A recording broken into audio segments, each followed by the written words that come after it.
નમસ્કાર મિત્રો, મમ્મીજ વર્લ્ડ ચેનલમાં તમારું સ્વાગત છે।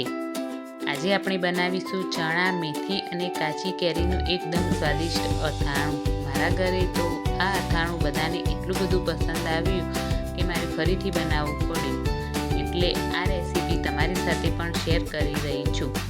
સૌથી પહેલાં મેં કાચી કેરીને ધોઈને તેના નાના નાના કટકા કરી દીધા। હવે તેમાં મીઠું અને હળદર ઉમેરીને આખી રાત માટે ઢાંકીને રાખી દીધા।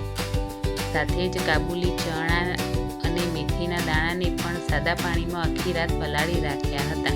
બીજા દિવસે સવારે ચણા અને મેથીને કેરીમાંથી નીકળેલા ખાટા પાણીમાં લગભગ 2 કલાક માટે પલાળી દીધા।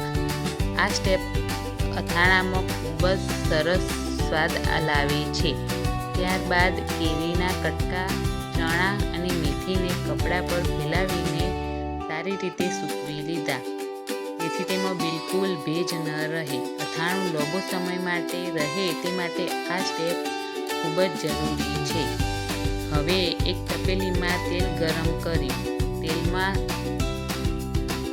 થોડું ઠંડુ થાય પછી તેમાં હિંગ અને પીસેલા ખડા મસાલા ઉમેર્યા।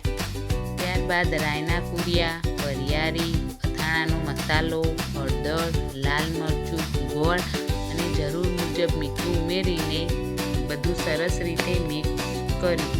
હવે તેમાં સૂકવેલા કેરીના કટકા, કાબુલી ચણા અને મેથીને મસાલા સાથે સરખી રીતે મિક્સ કરી દીધું।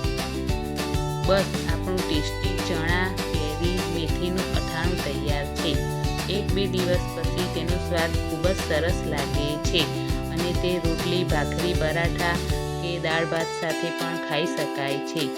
જો તમને મારી આ રેસીપી ગમી હોય તો વિડીયોને લાઈક કરો, ચેનલને સબસ્ક્રાઈબ કરો અને શેર કરો, અને આવી સરળ રેસીપી માટે મમ્મીઝ વર્લ્ડ ચેનલ સાથે જોડાયેલા રહો। ખૂબ ખૂબ આભાર।